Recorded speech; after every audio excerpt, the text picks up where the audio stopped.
The Quran was revealed orally, but very soon people realized that it had to be written down in order to make sure that it wasn't corrupted and that the original message was maintained. And from a very early date, and it's very unclear when that date was, because no early manuscripts of the Quran survive, people began copying it down.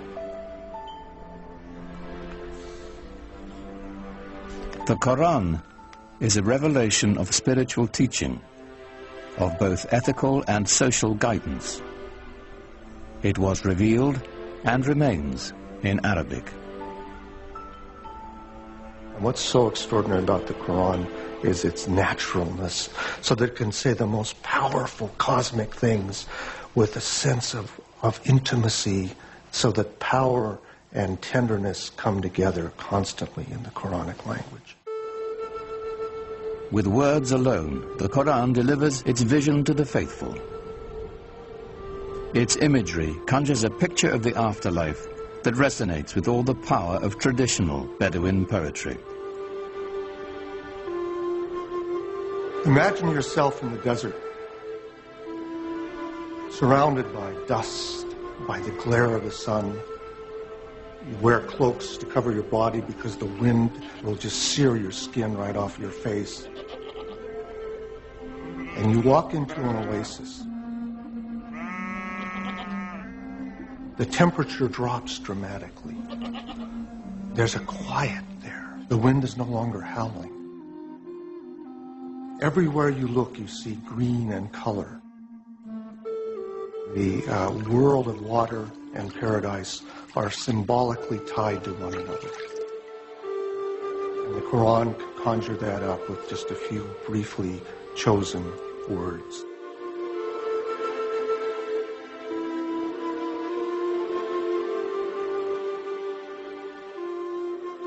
Yet for all the imagery of paradise in the Quran, there was no easy description of God. The mystery would remain. It's very difficult to talk about God without reifying God. Reifying to make God into a thing, or anthropomorphizing God, to make God into a projection of our own human self.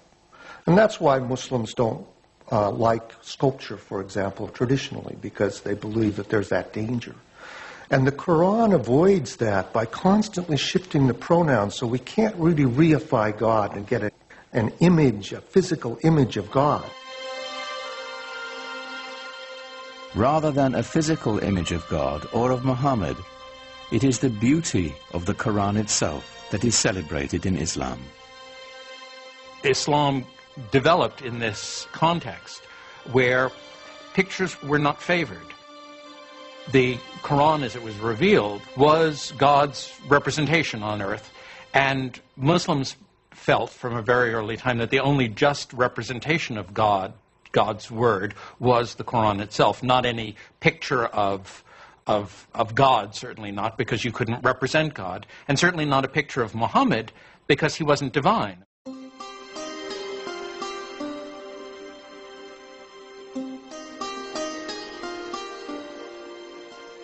At certain times and places, people did make images of the Prophet Muhammad, but these are not religious images. These are not images meant to be worshipped. They're not images of a saint or of God.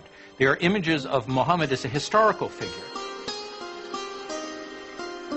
He's sort of given honor by having a very bright blue background or a white cloud near him, but he's not otherwise distinguished from the other characters in the story.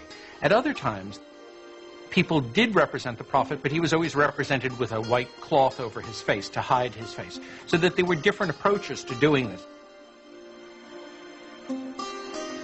But in all of these are not devotional images. You're not supposed to look at them and pray towards them. You're to learn more about the history of your religion, with the emphasis on history from them. As Muhammad's community grew, so did the opposition. People, of course, were skeptical and said, look, if you're a prophet, where's your miracle? And the prophets in the Quran, Moses had miracles, Jesus had miracles. Where's your miracle? The Quranic answer to that challenge is, this is the miracle, this Quran. But that wasn't miracle enough for the people who defined themselves by the gods of their ancestors and the totems of their tribe. Their doubts increased. The idea of life after death appalled them. So the Quran presents people as really being skeptical. You mean to tell me that after I die and my body has gone back to the elements and I've been putrefied, that I'm going to be put back together again and brought back to life? That, of any of the messages in the Quran, that struck the people of Arabia as being the most hard to believe. Muhammad also spoke of eternal damnation for the unjust. He used the language of apocalyptic imagery, talking about the signs of the ends of time, when the mountains crumble, when the skies are rolled up like scrolls. Then you will know what responsibility you bear for your actions. There are references to those who are unjust going to the fire. To the non-believers, the divine reckoning Muhammad invoked was an outrage. His dismantling of their heritage and customs, deeply unsettling. It was a threat in several ways, to their social order, to their age-old traditions, and an economic threat because of the importance of the pilgrimage shrine of the Kaaba in Mecca. As Muhammad's following increased, the social fabric of the caravan city began to unravel. Business suffered as pilgrims and traders, worried for their safety, left town. The tribal leaders decided Muhammad and his message must be removed permanently. They didn't want him taking over. They didn't want him horning in on their control of the city. They made things very difficult for him, perhaps even plotted his assassination. They tried to keep him away from the Kaaba. They did everything they could to try to run him out of town. They demanded that Muhammad's uncle remove his clan's protection from the Prophet, which would clear the way for his murder without the threat of retribution. But his uncle refused. The battle lines were drawn. Nothing short of tribal war would settle the conflict now.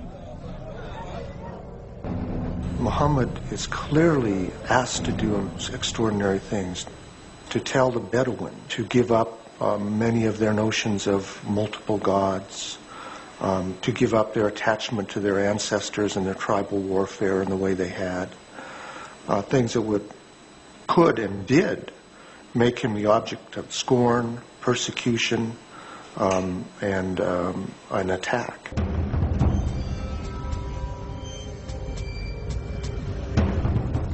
Muhammad's followers were forced from the marketplace and starved. Those without clan protection were tortured and killed.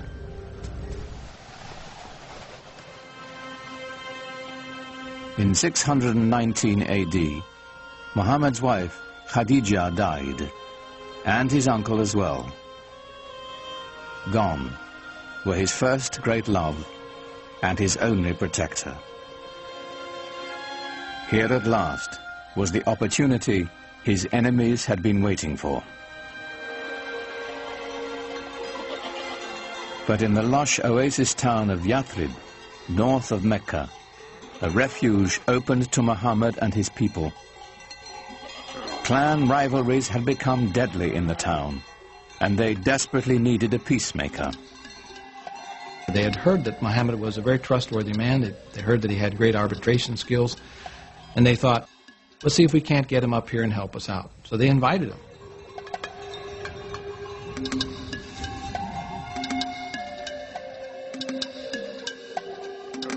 Muhammad agreed to travel to Yathrib and settle their disputes in exchange for a safe refuge for his people.